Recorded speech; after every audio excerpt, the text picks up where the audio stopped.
Welcome to Damn Good Movie Memories with your host, Brian Davis.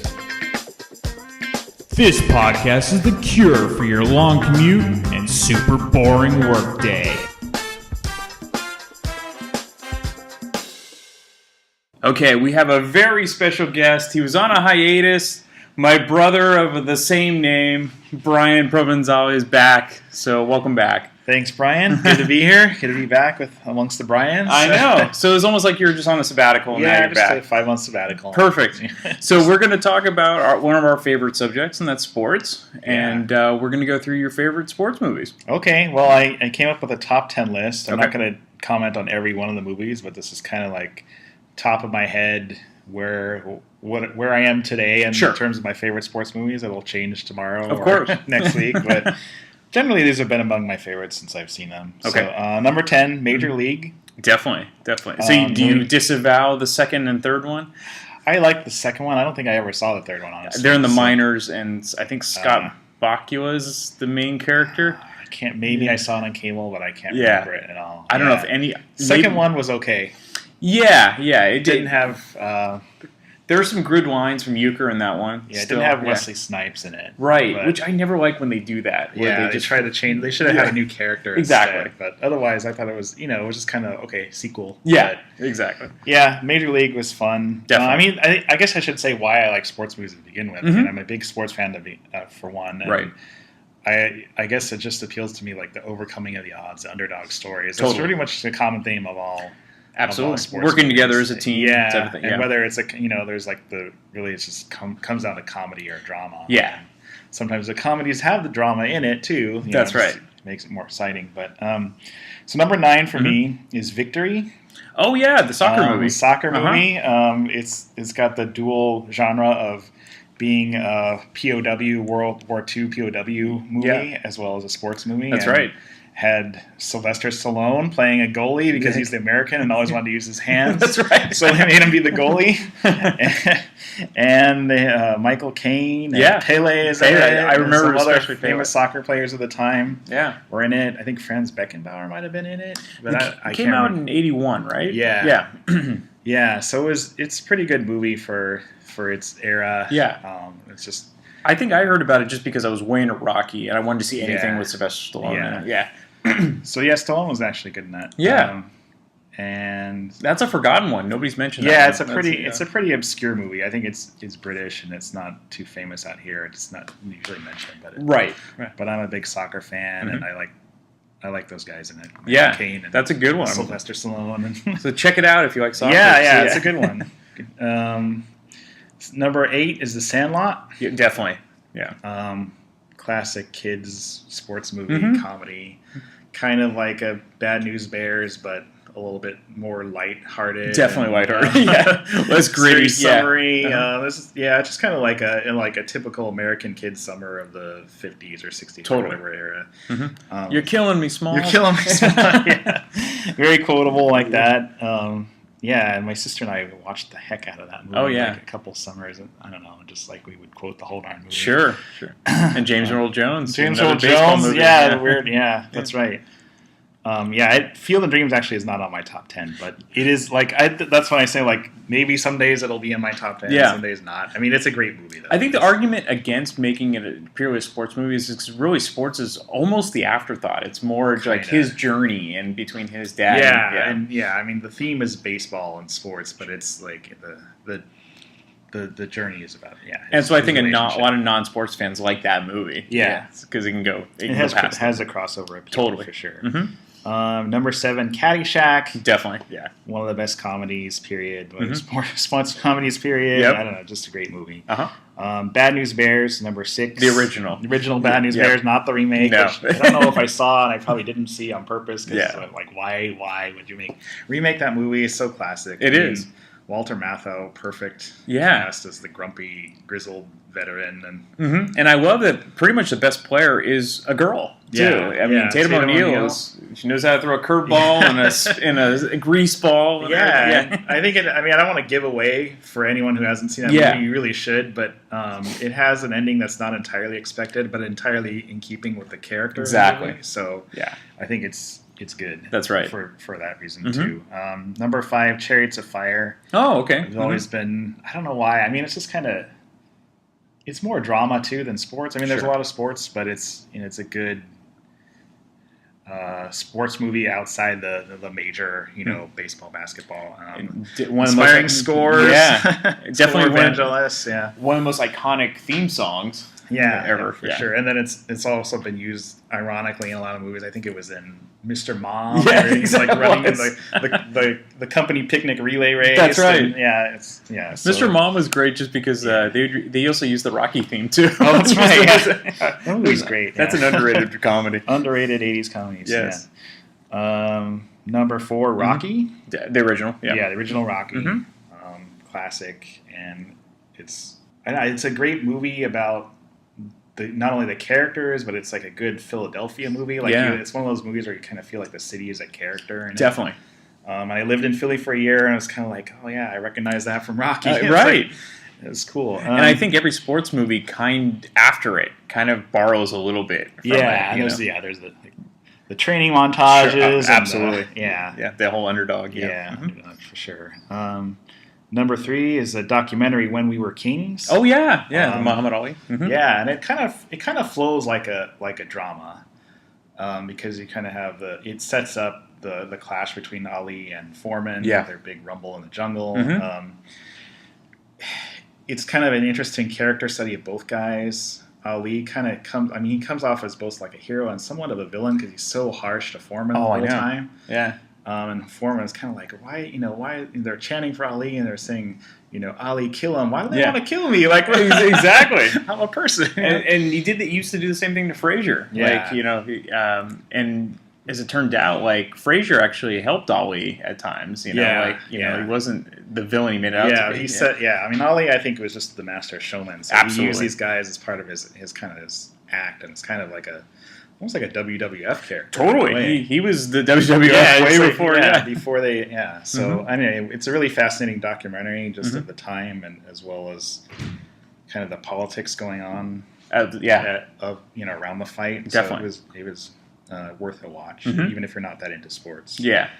And the fight itself was very exciting, although you have to be able to watch Ali take a beating for several rounds before he Which, if we wanted to turn it back to Rocky 3, that's pretty much the rope-a-dope with Rocky 3 and Rocky used on Clubber Lang. Yeah. So, Rocky 3. Yeah, that's up there, too. Rocky 2, Rocky 3, all those, the early Rockies. Yeah, they're fun. Creed actually is a recent movie that I really liked. Really well done. Yeah.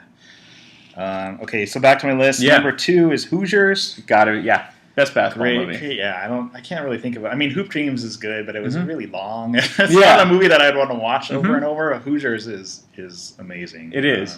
Gene Hackman's perfect in that role. Yeah, he was great. The kids are great. Dennis Hopper. He's amazing. He is. Yeah.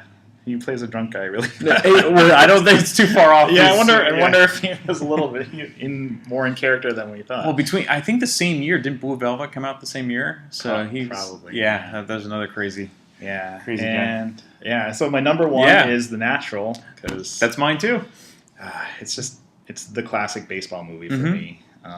It's what you always imagine. You end up in the guy against all odds comes up at the end with the chance to win the pennant. Absolutely, bottom of the 9, 2 outs. Yeah, it all comes down to that moment, more or less. So. And another theme song, which almost every ballpark uses to death, because just because you hit a home run doesn't mean you get the Roy Hobbs theme song. Yeah, that's true. But there were a couple of times I went to some Giants games where they played it kind of a really opportune time. Yeah. It was like a big home run to change the game or something. And you and I grew up in the same era, so Will Clark was called the Natural. Yeah, so the swing. Left-handed batter. Yeah. But just there's so many great scenes, and I mentioned it in the prior episode, but him striking out the whammer, which is like the Babe Ruth character, was perfect. I mean, because he could do everything. He could pitch, he could hit, he could do anything. So it's really amazing. and I don't know if did you ever read the book? No, but I know that there's a significant change in the ending. Yeah, absolutely. It's completely different. It's much more kind of depressing. Exactly. It's of the time, and I think it was written in the 40s or 50s. Yeah. And I don't. The movie wouldn't have lived on and on. If I don't think so. It had to have the happy ending. Absolutely. But I kind of wonder if did they always intentionally intend to make the movie with the happy ending? I believe so. I think they just felt that. I'll give it away. He basically throws the game for the owner, for the guy that's going to be buying the team. From Pops. But I mean, it's just I get maybe if it came out in the 70s, they might have been grittier. But I think the happier 80s, they work better because the book was from the 70s, right? I think the book was like from the 50s. Oh, 50s. Yeah, okay. So it's kind of like post World War II. Huh. Yeah. I mean, it was. I wonder if it was written kind of as a fictionalized. 8 Men Out, which is another great movie. Another great one. Yeah. I know. There's so many good ones. Could be on my top 10. I don't know. I have like a top 50 of sports movie that's easy. So it's hard to. So this is the second part of the sports episode. I did a top 15 list. Usually I don't do that many, but it was there's something to leave out. Yeah. If you like sports, it's easy to. Find some good ones. Totally. So these great list. Thanks. Thank you so much, Brian. It's good to be back. This might seem a weird interview to talk about sports with Danielle because it's soccer or nothing, right? Volleyball. But are there any volleyball movies? No, really. Have you ever seen a movie about volleyball? Hey, well, I'm gonna write direct. That is not. What would you call your volleyball movie? Volleyball movie. That's what you would call it? Volleyball. A movie about. Boy. That's a good imagination. Great one. Yeah. What are you going to call your sports movie? Sports. Yeah. Okay. See? Well, on that note, what is your favorite sports movie besides volleyball? So, my favorite sports movie is Jerry Maguire. Really? No. Okay. I never got it. I know. I saw some scenes. I like the movie. I won't lie. But it's kind of gets slow. There's some parts that I don't get it. And I still don't get it why people like that so much. Oh, I liked it too. I mean, it's more of a romance movie than a sports movie. And maybe that's why I don't like it. Probably. But sports is involved because Cuba Gooding Jr., he's a sports agent, Tom Cruise, and his main client, or his only client, is Cuba Gooding Jr., who plays football. And... I mean, it's about the sports industry, but it's more about his personal life than anything. Yeah. I mean, everybody, I just want to sound cool, like I know so Jerry Maguire. What's my... You could have said, Bring It On. Remember the cheerleader movie? No idea. Okay. It's a lot like your volleyball movie. Oh, boy. Yeah. So, no, I have a favorite, and you're going to make fun of me. I will not make fun of you. You're going It can't be any worse than your volleyball movie. Come on. It's Radio. Well, okay, so yeah, he's with the same actor, by the way. He plays really a completely different role. See, he's really good. He's a good actor, and the movie is so touching. I really like. It was. I don't know. The movie was very touching. If people haven't seen it, can you explain the plot of the movie? No. But wow, it really sticks. I don't know. He was. Okay. It was soccer. No, how do you call it? It's American football. Yeah. And so he the hands, but yes. So the American football. He was a helper first, right? Yeah. So Radio is a mentally challenged.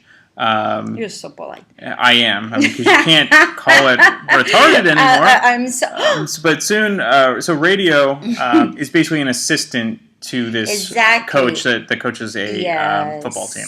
It is very sad and it's very touching, and I think I like it more because I like Cuba Jr. and I like the roles that he does, and in this movie he was completely different. So, and it's actually, I don't know if you knew this, it's based on a true story. This is based on a real I know that. Person. So it is a beautiful movie, and I like it because it was a true story. I always like movies like that, and I like the actor. So that counts as a sport movie. See? Oh, I agree. Of course. Of course. It has to be. So that's your favorite sports movie? It is. Yes. More than The Karate Kid.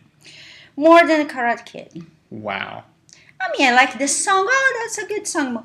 But I watched Karate Kid so many times as a kid, like on TV, not a movie theater, but on TV. I watched it so many times. I like it, but now I don't know. I watch so many times that I cannot watch anymore. Well, I'm glad you picked radio because nobody else picked that. That's a good one. Of course not. I was about to take Kung Fu Panda. Kung Fu Panda. Actually, you should have picked that one too. Oh no, I'm picking for my kids. Okay, Gabriel they like loved Kung Fu Panda. Oh yeah. Okay, well, watch out for 2018 when the new movie called Volleyball Movie is released. Enjoy. Okay, I'm not going to forget to intro you. Enrique's back. Hello. So for this week, we're going to talk about our favorite sports movies. And after some thinking, you got one. I have one, and it's Remember the Titans. That's a great one with Denzel. It's my favorite Denzel movie and my favorite sports movie in general. So that high school football, I believe, right? Yes. So what about this one do you like more than, let's say, Friday Night Lights? Because the true story of Remember the Titans is actually about racial desegregation. Right. And I think it makes just a beautiful analogy to, being on the same team and wanting the same things and needing to kind of become one.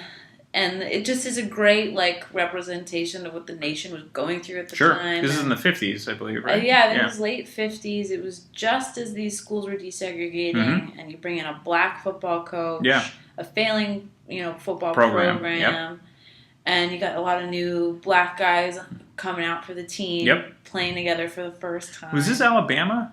Or was it Arkansas? I don't remember. Somewhere in the South, I know. It was in the South. The South, obviously, is relevant because they had to desegregate because the North wasn't segregated. That's right.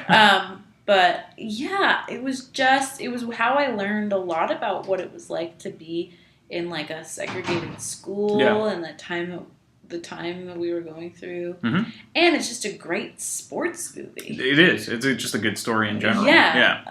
How these kids were training. I love the training sequences.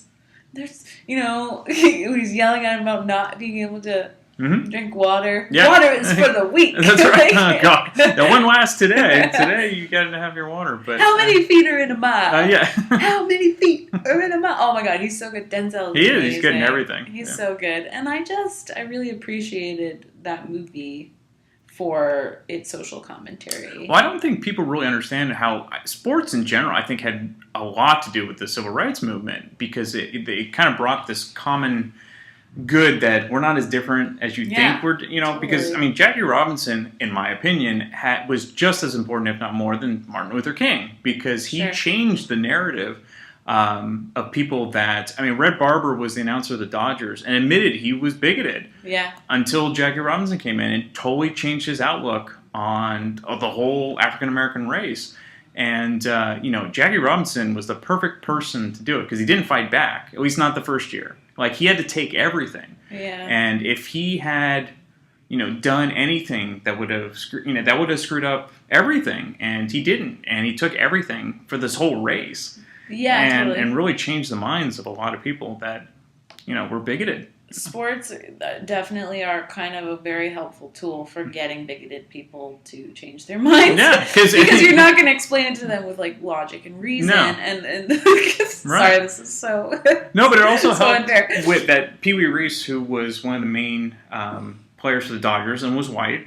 Also befriended him. He did something simple by just putting his arm around his shoulder, and that made a lot of people. If Pee Wee Reese likes him, then sports is just a very primal. It appeals to your very basic, I don't know, primal desires. Well, you got to play, especially team sports, because and I just think that there's a lot of social issues in the sports community, racism, sexism, misogyny.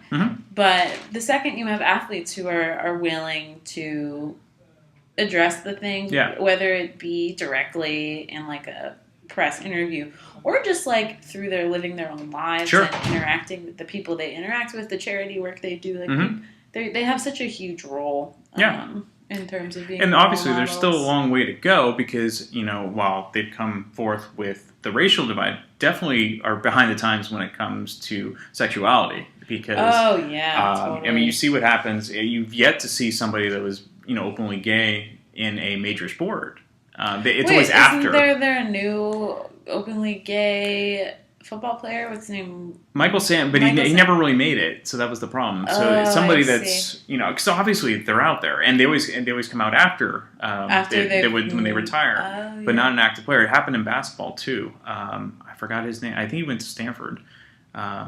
He has a twin brother too, but he came out, but after he retired. So I think once that happens, we'll see how I think open-minded people are. It'll be good. I mean, it'll happen eventually. It's just hard to be fans if you're not a hetero / misogynist. You know what I mean? Mm-hmm.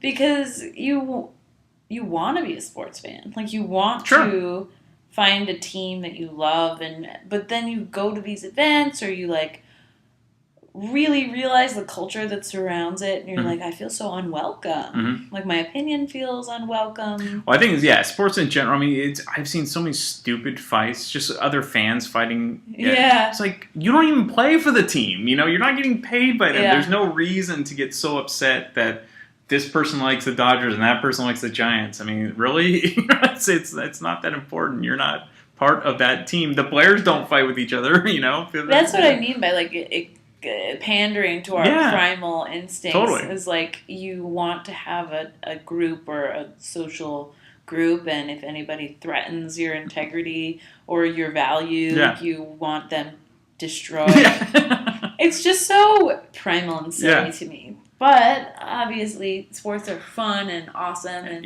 do so many important things for people in their lives, and especially for kids. Totally. This plays a huge role. It played a huge role in my life. Yeah. Well, I think especially at a young age, youth sports, as long as the parents don't get too crazy about it, is a good thing because you learn how losing is good. You gain more from losing than you actually do winning because you learn to pick yourself back up and try again, Yeah, totally. I mean, my experience with sports growing up, there was such shame associated with losing. My track team was so competitive, and we were the top in the league for so many, 9 years running. And then I was on the team the first year we got second. It was this sense of shame, and it really carried into the next season. Right. It was crazy, but I definitely think that it helped us become a better team because there was a lot of negativity between players when we were on top, because if you were the weak link, you were judged and cast aside. But when we were all in this rebuilding place, rebuilding from second to winning again, there's a lot more support. Sure. Sure. So because you have a common goal, right? And that's kind of why I like to remember the Titans. Yeah, of course. It's true. My Little League team, I remember it was devastating when we lost. We got pretty far and then we lost the championship. But the next year we won it, and it made it that much better. Yeah. Because we experienced what it was like to lose, but then you also experienced the glory, and that's always fun. So that's a great pick. I want to rewatch it. I hope nobody else takes it. I don't think they will, but that's a good one. That's a good one. Thank you, Enrique. No problem. Hey, welcome back, Juan. We're going to do sports movies this week and your favorite sports movies. So it could be anything. So I'm curious to hear what you have to say. All right. So I don't watch a lot of sports films. However, this one popped into my head. Okay. Dodgeball. Yeah, that's on my list for favorite comedic sports movies. And that is a fun one. Right. Yeah. Oh, man. I remember watching this in theaters, and I was like, oh, God, this is going to be a sports movie. I hate sports movies. They're just whatever. It's oh, this team can't win or whatever. Look, we're winning. We're the underdog. Yeah. The fact that the movie makes fun of this whole... It's even called... The full title is Dodgeball and Underdogs. Yeah. But the cast is great because Ben Stiller kind of goes back to his dark, comedic element that he has. Oh, Ben Stiller's great in that movie. He is. He's fucking crazy. He is, and I love that his real-life wife is in it, and she can't stand him in the movie. It's great seeing like any film that he's in, and then like seeing her cameo or her actual appearances in the film. Yeah, he's like always in there. Always. And Vince Vaughn plays pretty much Vince Vaughn. He doesn't really change. But the character actors are so good. Right.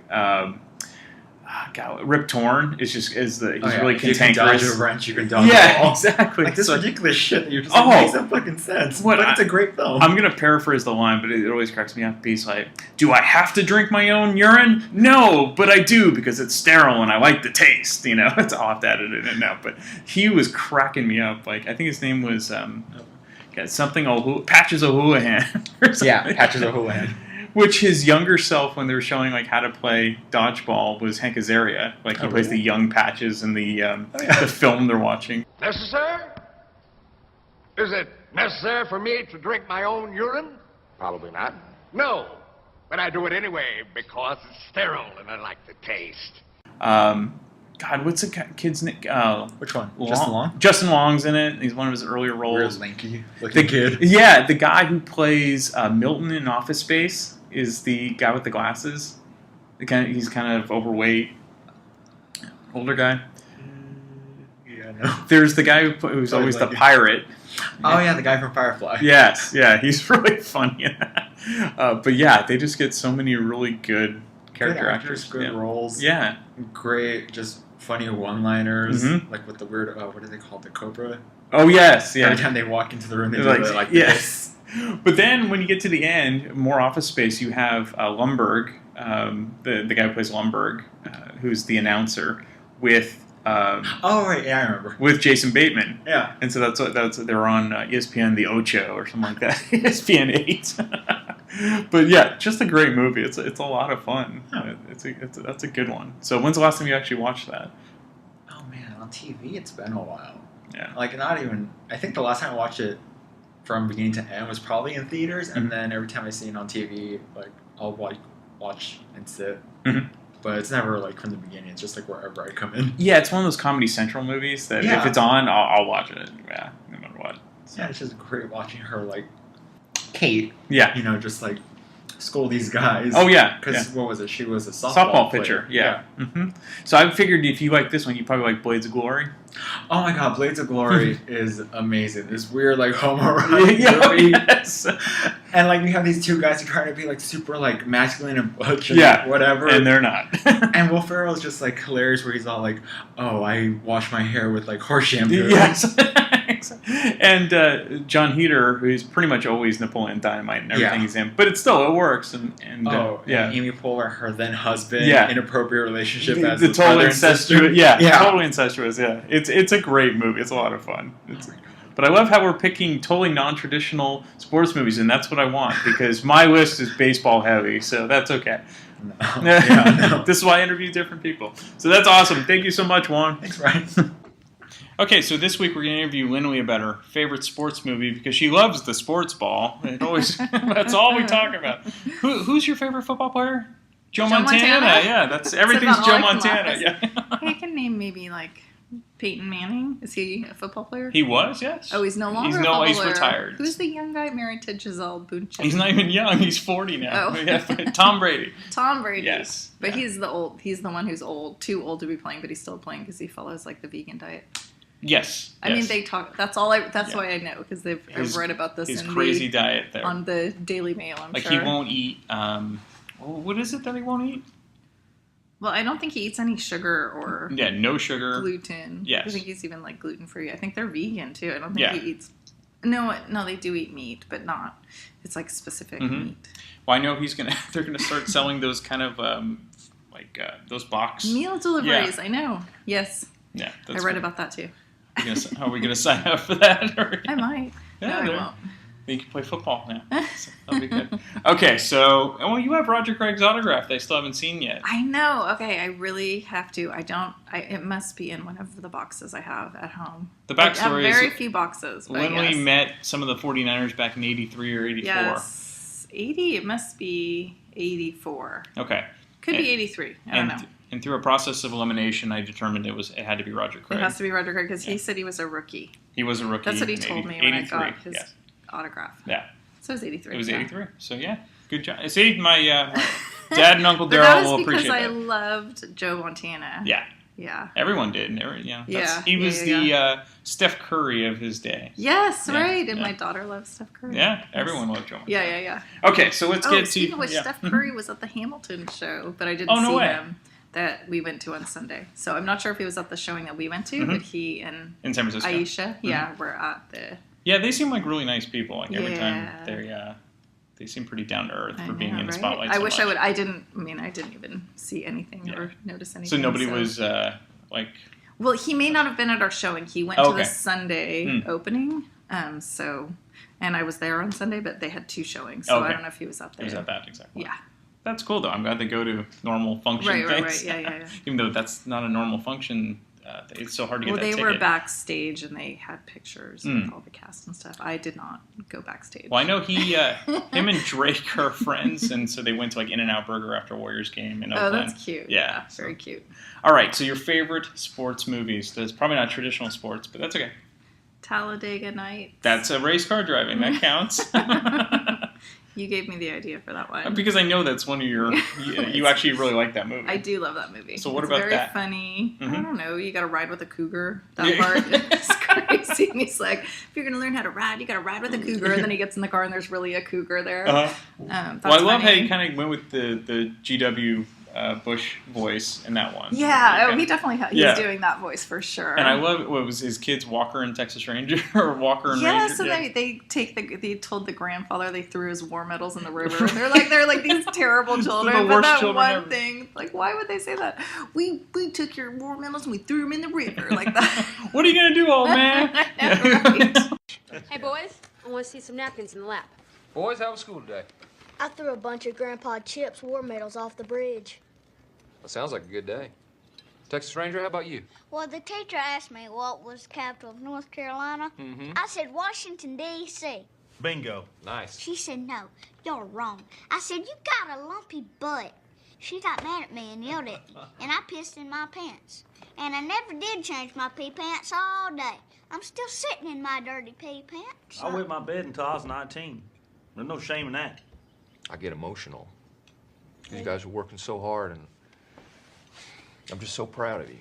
You remind me of me, precocious and full of wonderment. I'll tell you what, Ricky, you are truly blessed. These 2 are 2 in a million. I am. I can't hold my tongue. These kids are my grandchildren, and you are raising them wrong. They are terrible boys. Shut up, Chip, or I'll go ape shit on your ass. I'm gonna scissor kick you in the back of the head. Yeah, turn up the heat. Go on and get some, boys. Come on. I'm 10 years old, but I'll beat your ass. Chip, I'm gonna come at you like a spider monkey. Like a spider monkey. Go on. Chip, you brought this on, man. Greatest generation, my ass. Tom Brokaw is a punk. What is wrong with you? Chip, I'm all jacked up on Mountain Dew. I love that. You gonna let your sons talk to their grandfather like that? I'm their elder. I sure as hell am, Chip. I love the way they're talking to you. Because they're winners. Winners get to do what they want. Hell, you're just a bag of bones. Only thing you ever done with your life is make a hot daughter. That's it. That's it. That is it. If we wanted us some wussies, we would have named them Dr. Quinn and Medicine Woman, okay? They were really mean to the grandfather. I will, your Walker clips will be Texas Ranger. And then they thank, when they're praying at dinner, they're thanking all the sponsors like Pepsi and Domino's Wonder Pizza. Bread or Wonder Bread. Exactly. And then Sacha Baron Cohen is just very funny in that. Yes. And then that story that he tells about he really had to be securely taken out of a NASCAR. What is it? A rally? What are they called? Race? Yeah, I don't know. What are they called? A road show? What is it? Because people were going to commit hate crimes on him for the character he was portraying. So it was just like crazy stuff like that. I never and NASCAR is like one of the biggest sports in the U.S. In the U.S., it's huge. Yeah, it's and a huge I don't sport. get it. You're just watching the same cars go around in a circle. So. I mean, I don't get a lot of sports, but that's definitely not one I get. It's like monster trucks, right? That I can see kind of fun. They're crushing other things. Okay. Now we know. Brian is a big monster truck fan. Not a big monster truck. Sunday.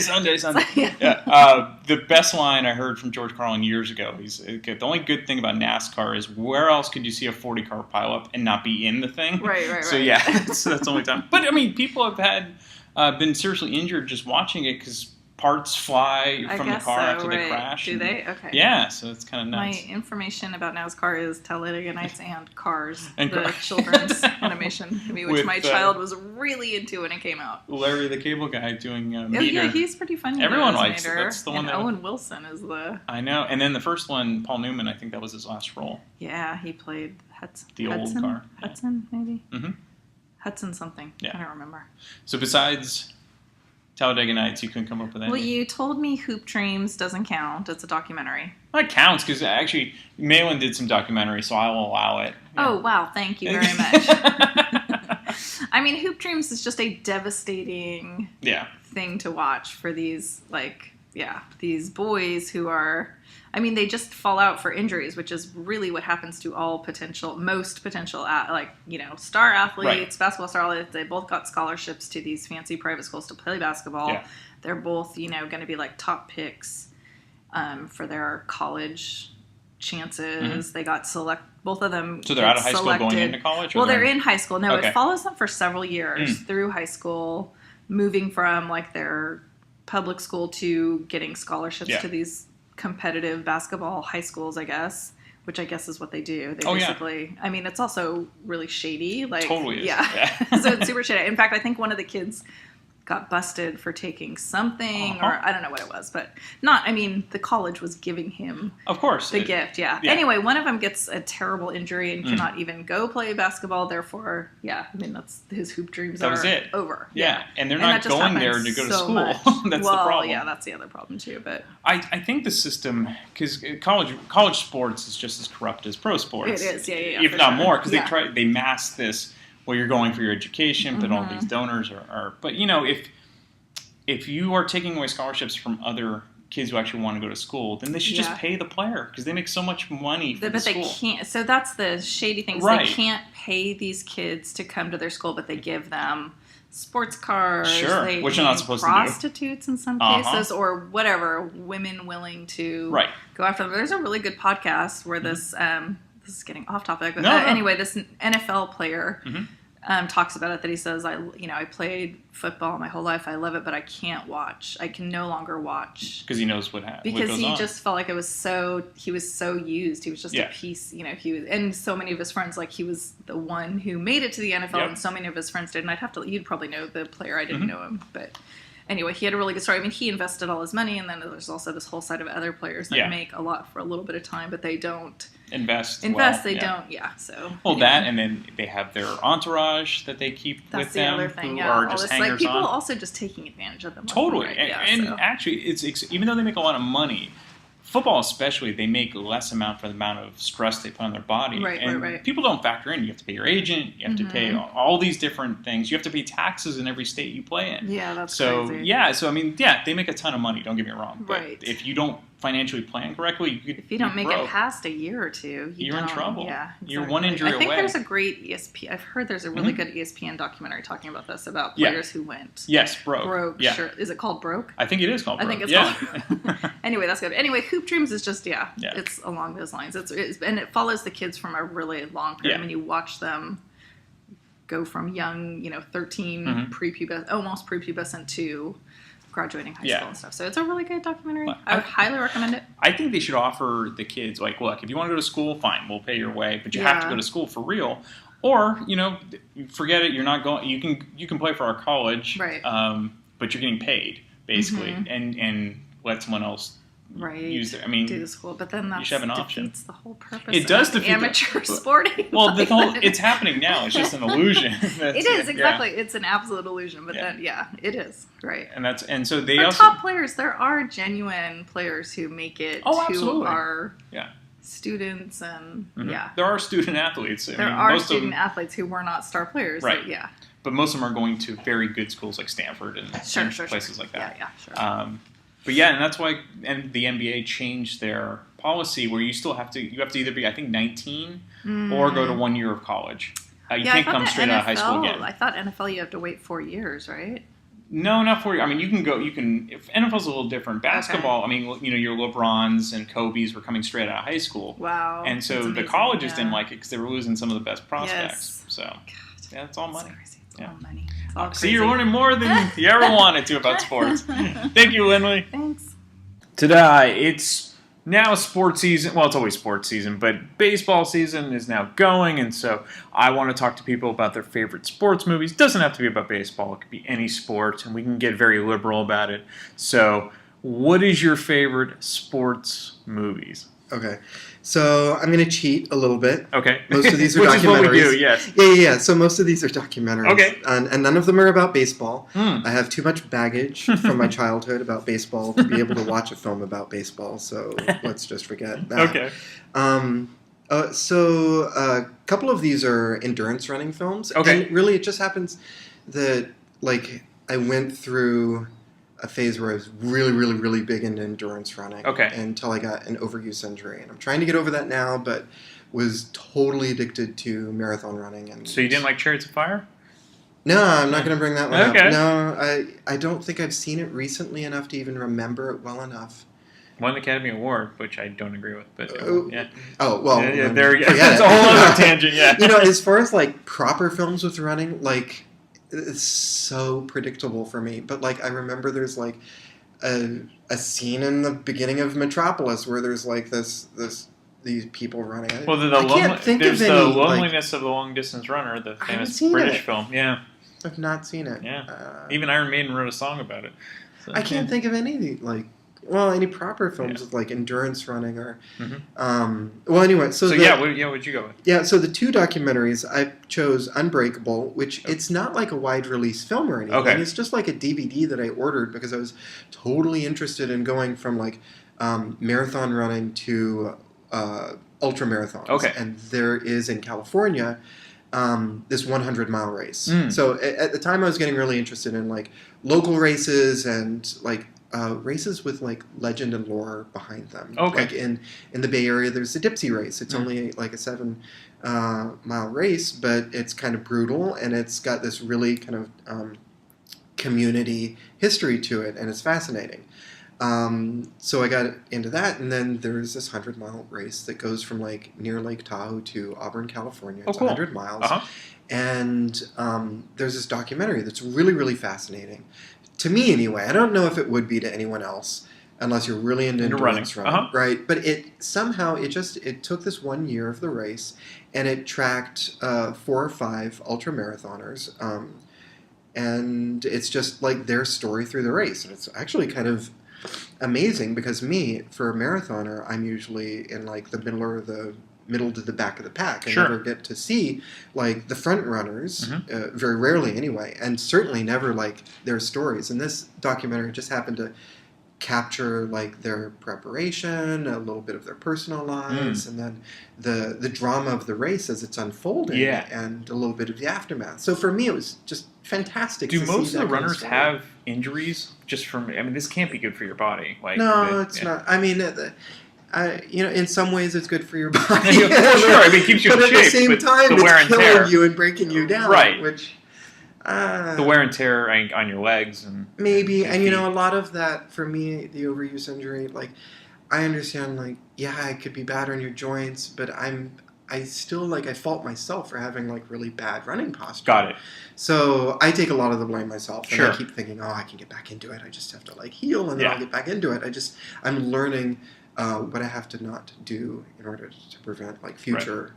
But then if you change injuries. the way you run, that'll throw off one. Yeah. That'll throw off your. So my first overuse injury was like in my abdomen. I thought I had like a hernia. Yeah. And you could have a sports hernia. Yeah, and it turned out it just wasn't. It was just an overuse injury, and it went away over time. And the one that I have now is in the back of my heel, and I think it's because I changed my running, like as style, you say. Yeah, and so I kind of moved. You overcompensated. Overcompensated, and now the injury is just somewhere else. And once I heal up from this, you'll get. I'll just the next one will be on my scalp. I'll be like, what the heck am I going to do about that when I'm running? You just need a full body callus or something like that. Yeah. But running really appeals to me just in terms of like travel. Sure. It's a way to get to know different environments and really kind of intimate way. I'm not a street runner. I'm a trail runner. Okay. I just like to be out in like the wilderness, and you get to see a lot of the natural environment over time. That's cool. Yeah. So what are the other ones that you have? And well, this one one other thing I have to mention about Unbreakable is my favorite runner, ultra marathoner, Kilian Jornet, is a Spanish runner. He's featured in it. He doesn't win, spoiler alert, but it was really fascinating for me to see kind of this person that in that sport I kind of idolize go through a journey. So that's why I like that. Cool. The Barkley Marathons is this really weird Netflix streaming. I don't know if it's produced by Netflix. Anyway, that's how I saw it. Okay. That's how your listeners can see it. That's true. But it's this really bizarre, like ultra marathon endurance race torture system devised by this guy who goes by the nickname of, I think, like Lazarus.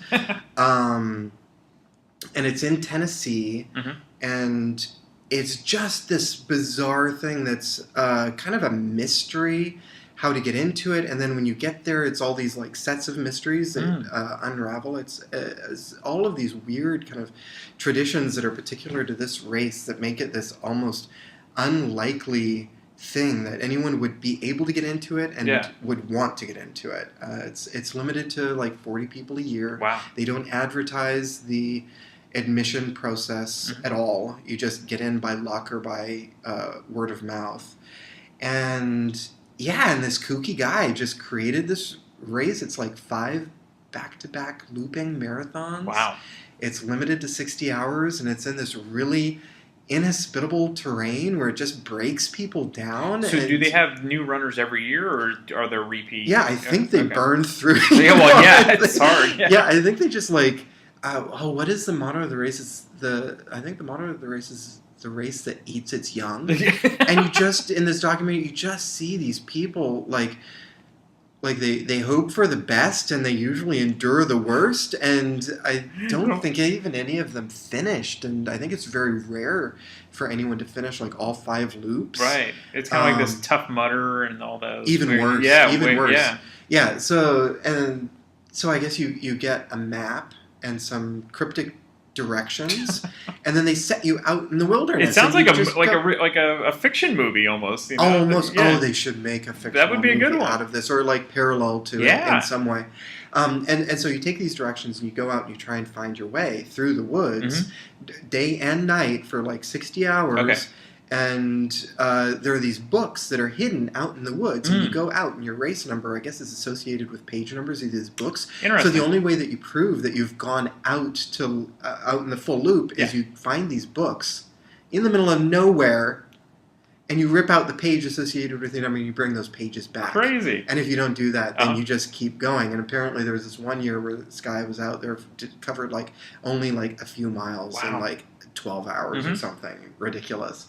That totally sounds like a fictional movie. This is great. And the documentary it's just every moment you think, this is just ridiculous. Yeah. And then the next moment comes, and it's like, how did they think of this? Why did they think that they could put these people through this? Yeah. And it's fascinating to watch these people go That's through good it. stuff. And I was thinking, gosh, I'd like to do something like that. It would kill me. No. It would totally kill me. Okay, so I do have another couple of documentaries on here, but they're mountain climbing. Let's do traditional ones. I'll skip to. I only have one. Okay. And it might even be cheating a little bit. You're a friend of the podcast. I'll tell you the name of the movie, and you tell me if you will consider this a sport movie. Okay. The Big Lebowski. Because some lists have included it because there's some bowling in it. Yeah, but it's not just that. Yeah. Okay, exactly. So there's some bowling in it, so that's why I'm including it. But it's not just that there's some bowling in it. It's one of those movies like when I did. So I'll give it to you. I'll let you explain, and I'll tell you why I'll give it to you. Okay. Yeah. So like my thinking is like when I was doing romantic movies, I was like, okay, well I'm going to be doing like the bitter pill romantic movies. So I was selecting movies with romance in them. Sure. So this one is like, it's a movie with sports in it, but it's so much of the structure of the relationship of the key characters that it actually becomes kind of like a linchpin for the film itself. I think you could watch it as a sports film, even when it's not. This is crazy. I know this is crazy. No, I get what you're saying, though. But even when it's not a scene set in the bowling alley. Yeah. If it's just those three friends bantering, it so much kind of captures the dynamics of bowling. Or being on a team or something being like that. on a team and league bowling. Totally. It's like it totally carries over. I was like, yeah, because my mother-in-law and my husband and I were on a bowling team, bowling league for a while, and it's like, yeah, that's how it is. It so totally, I'll give like, it to you, and the catches reason why is like I think some people pick Field of Dreams, but a lot of people agree that Field of Dreams, though baseball is a heavy element in it, it's really not a baseball movie. Granted, the thing that binds everyone together, and of course the ending with his father coming back, is baseball. But really, the movie is about finding his dad into the loss and never getting along with him when he was alive. Yeah. So yeah, that's totally. I think Big Lebowski is a good pick. Okay. I accept it. Excellent. Cool. Not that it matters what I accept or not, but as always, I'm just looking for acceptance here. Thank you so much, Malin. The ones that really stuck out to me.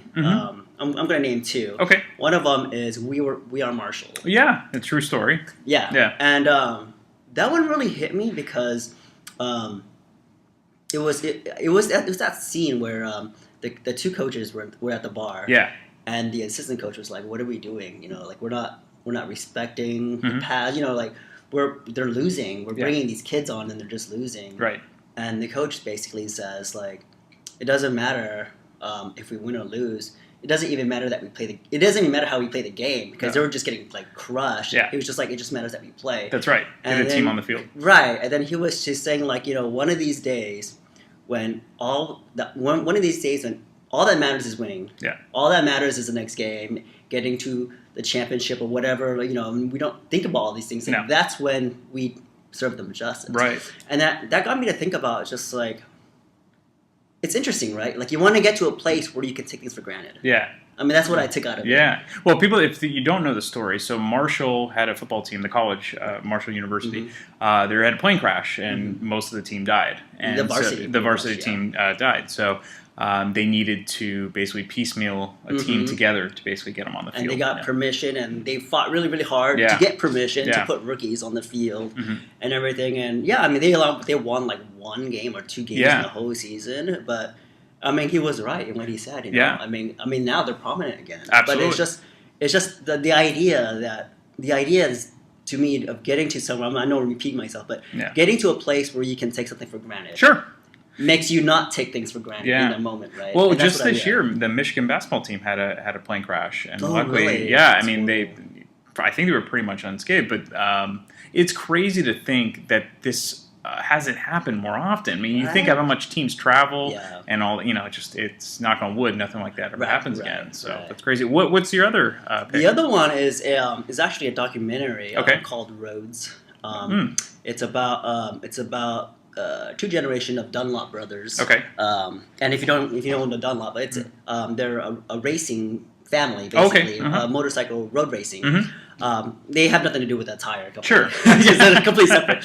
But it was just like two sets of generations, and it's just like the documentary was shot in a way. It was just like it was an actual story arc. It was very linear, but you just got to see like these people and why they do what they do. Yeah. And I guess in a way I was able to relate. You know, it's just like the focus it takes just to do what they do, and then on top of about the risk, and then just doing it anyway because that's their passion. Right. And you know, it does go through generations because it's two brothers, and then one of them's got kids, and then there's two younger brothers, and you get to see them kind of.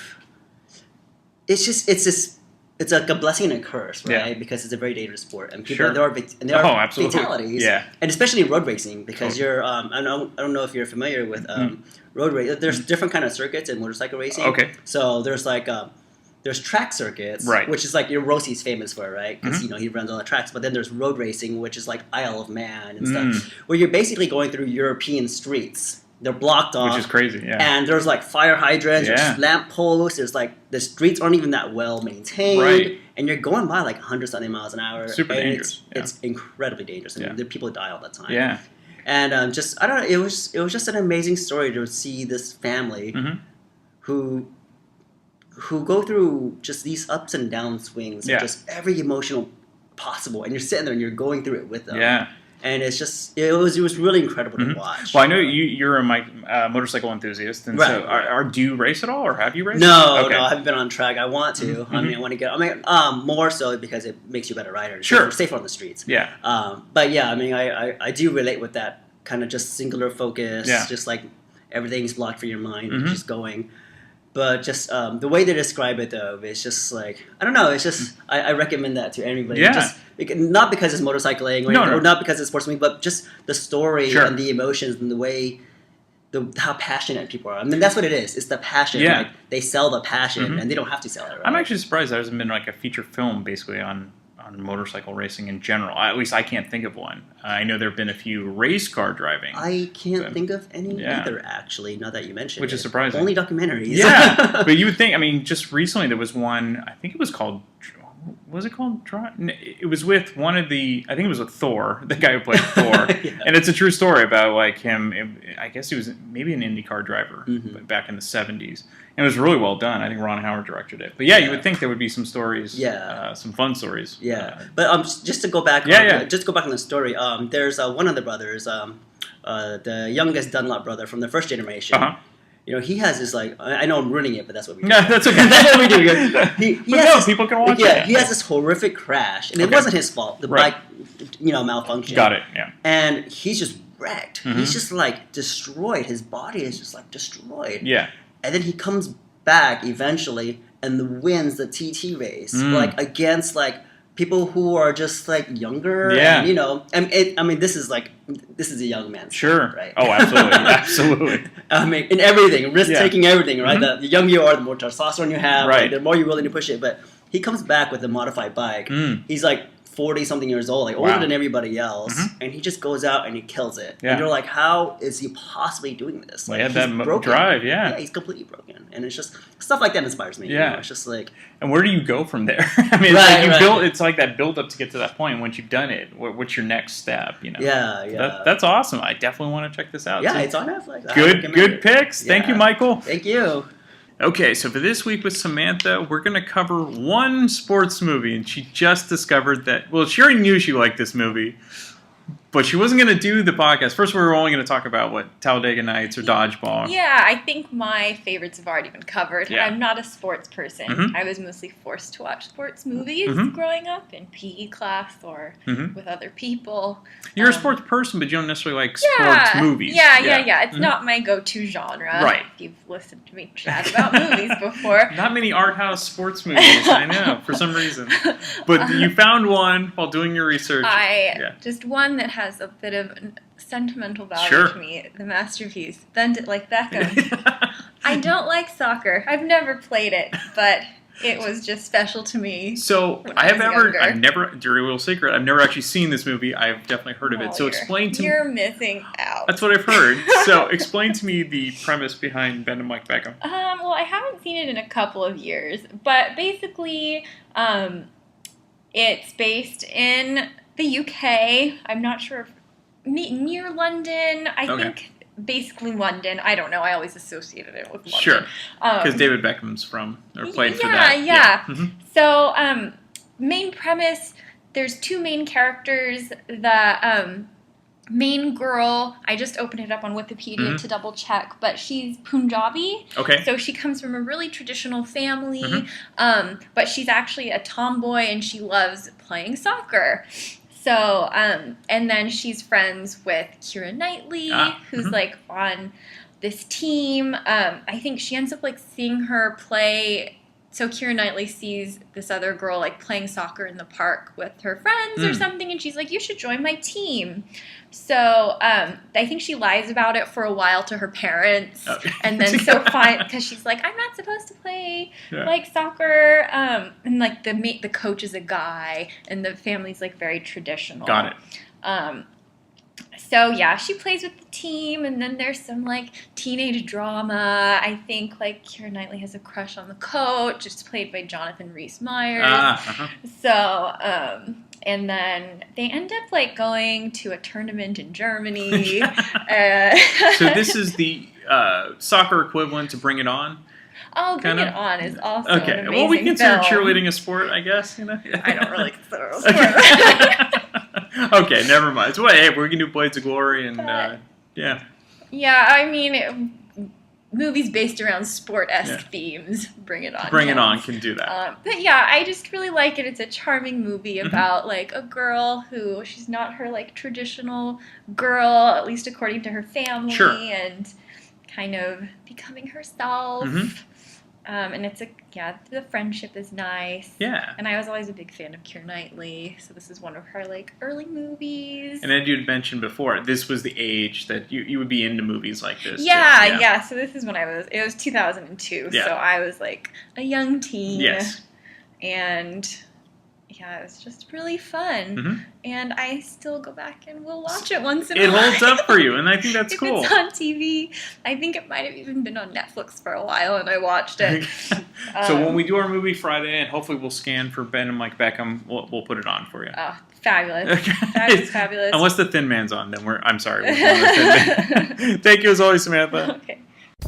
If you enjoy this podcast and are an iTunes user, please do the show a favor and head on over to the official iTunes page for Damn Good Movie Memories. Be sure to leave a rating and a review. This will allow the show to appear higher in the algorithm and spread the joy of this podcast to the masses. If you are not an iTunes user, you can still listen and subscribe on Podbean at damngoodmoviememories.podbean.com. Be sure to like us on Facebook under our Damn Good Movie Memories page. You can also listen to a limited number of episodes on YouTube.